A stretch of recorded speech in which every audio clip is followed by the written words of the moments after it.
简陋的墓室为何拥有着奢华的陪葬品？千年不朽的女尸为何散发香气？奇异的服饰，腹中的水银，种种迹象让人浮想联翩。这具经历了千年的蒙面女尸背后究竟隐藏了什么秘密？看到这里，你可能以为自己在看《盗墓笔记》，然而这千年前的神秘却真实存在。让我们一起回到2003年，一起揭开这具千年女尸的神秘面纱。2003年3月，在内蒙古通辽市的土尔基山，工人们正在进行采石作业。在一次采石爆炸中，一块块奇异的石头在滚落的山石中逐渐显现。人们观察发现，这不是天然山石，因为上面有人工雕琢的痕迹。工人们仍然不知道这几块巨石却隐藏着一个不为人知的秘密。他们抱着强烈的好奇心上报了有关部门。考古队来到采石场，发现有明显的墓道痕迹，初步判断这是一座古墓，而且规模不小。一般的贵族墓可没有这般规模，这难道会是一座高级贵族墓？这让考古队员异常兴奋。然而眼前的碎石数量过于庞大，光是清理就耗时1个月。终于，一条甬道出现在人们眼前。甬道前面是一块封门石。据史料记载，在通辽地区，除了辽代墓葬有墓道以外，其他墓葬都不存在墓道。早在1400年前，契丹就建立了北到外兴安岭、贝加尔湖一线的军事强国。然而这个北方强国连同他们的创立文字突然如谜一般的从历史中消失了。如今人们只能通过所剩无几的资料以及对辽代墓葬的挖掘，了解这个1000年前萧汉的草原民族。而通辽就是当年契丹人的起源地。如果这座墓葬真的属于1000年前的契丹人，那么它的挖掘将告诉我们一段怎样的契丹历史呢？让我们一起随同考古队一起打开这段历史的大门。考古队在移开封门石以后，一道木门出现在人们眼前，而门外淤泥竟有1米多厚。考古队员只好艰难地进行了清理。清理过程中，考古队满怀期望，期待着墓志铭的出现。然而墓志铭却迟迟没有出现，伴随着淤泥而来的只有一些奇怪的铜铃。这让考古队感到不可思议。根据以往的经验，随葬品一般在墓中，而铜铃出现在门前，这让人匪夷所思。这些奇异的铜铃从何而来？它们是随葬品，还是盗墓者曾经光顾？若墓主人身份高贵，为何没有墓志铭？诸多谜团随着考古工作的展开而来。为了揭开这些谜团，考古队迫不及待地将木门卸下，透过手电筒的微光和狭小的缝隙观察墓室内。一副血红色的木棺出现在考古队员的眼前。在以往的辽代墓葬挖掘中，辽代墓葬通常是放在石头棺床上，极少有棺椁的出现，尤其是木质棺椁。而眼前这副鲜红的棺椁让人们开始怀疑，难道这个墓中埋葬的是中原人士吗？棺椁外绚丽多彩的凤凰图案也让考古队大吃一惊。这样的墓葬明显和以往发掘的契丹贵族的埋葬方式不同。经过1个多月的清理，考古队终于进入墓中。一副鎏金银马鞍出现在墓门左侧，马鞍同样绘有凤凰图案。接着，一只雕刻着一条团龙的银盒也被清理出来。让考古队兴奋的是，墓中诸多的陪葬品仍闪着金光，这说明墓主人的身份十分高贵。接着，考古队将棺门打开，发现里面还有一个内棺。由于当时不具备开棺条件，考古队只好将整个棺椁送到了文物考古研究所。内棺在考古队的期待中被打开，映入眼帘的是一具头部和身体都被裹住的尸骸，头部还闪着金光。经过专家推测，这是一名女性。随后在女尸的脚部发现了许多铜铃和金针。女尸的剥离工作从头部小心翼翼地开始了。专家揭开女尸头部的丝织品，她的面部带着黄金打造的金箍，上面依旧装饰着凤凰图案，头骨和脸皮都还在，却发黑的不同寻常，让人不寒而栗。这不禁让考古队员疑惑，这名女子难道是中毒身亡的吗？经过 X 光设备的扫描，专家还发现了女尸身上仍有大量陪葬品，年纪在20岁左右，身份如此高贵的年轻女子怎么就遭遇死亡？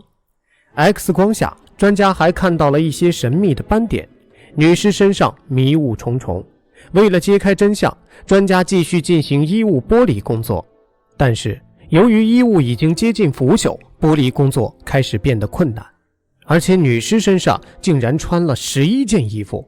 虽然衣物已经接近腐朽，仍看出了这是1000年前珍贵的丝织品，上面还有凤凰的图案。接着，一条由玛瑙、琥珀和银环等制成的项链被清理出来，制作十分精美华丽。女尸手部还发现了一对黄金手镯，以及5枚镶嵌着琉璃的黄金戒指。这正是与契丹同时代的唐朝女性喜爱的事物。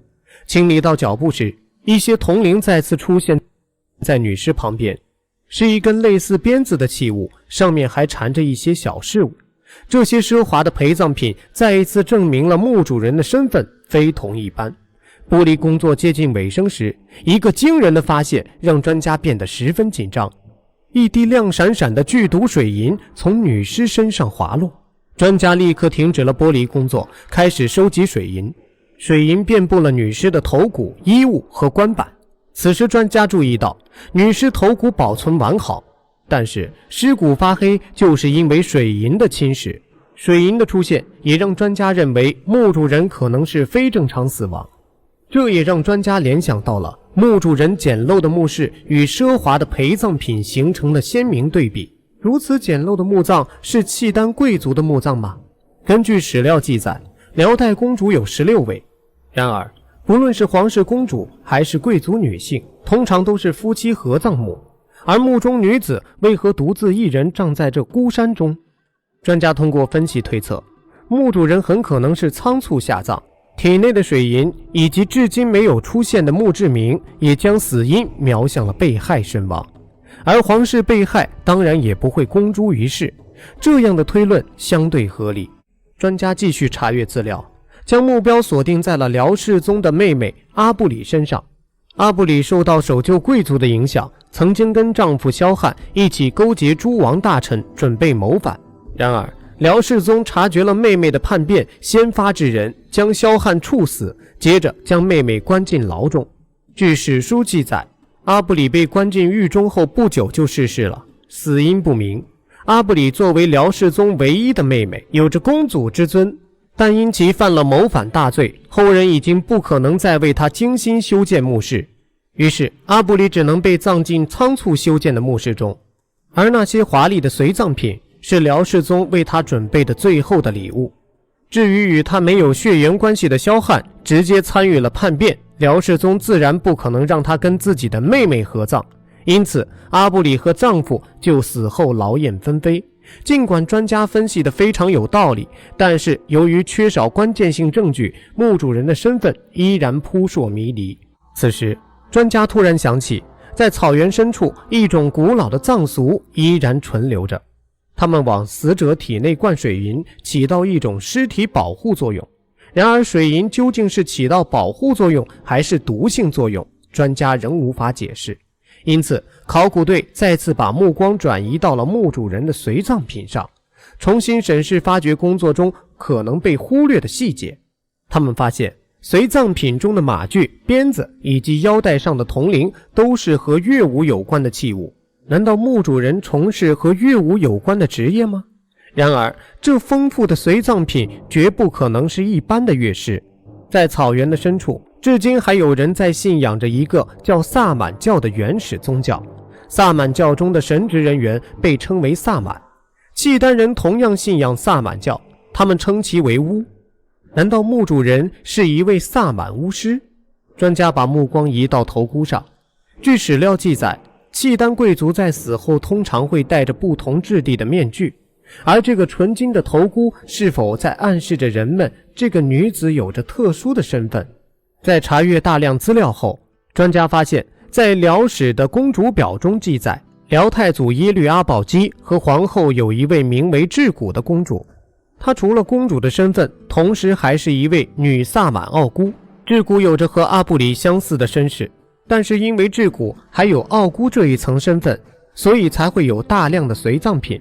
为了证实猜想，考古专家又对墓主人进行了 DNA 检测，然而检测结果直接推翻了墓主人是智古公主的猜想，因为检测的结果显示墓主人是纯正的契丹人，而智古公主的母亲是西域人。经过一波三折后，专家最终确定墓主人是辽代皇室的御用萨满。关于墓室始终没有出现的墓志铭，专家给出的解释是，墓主人下葬的时期是辽代早期，契丹对于中原文化的吸收和融合还没有那么深入，所以这座墓没有墓志铭也是合理的。然而，在这具黑色尸骨里还隐藏着多少不为人知的秘密，我们并不知晓。这些未解之谜也许就是考古的乐趣所在，值得人们进一步探索。好了，本期视频到这里就结束了，喜欢的朋友可以点赞加关注哦，我们下期再见。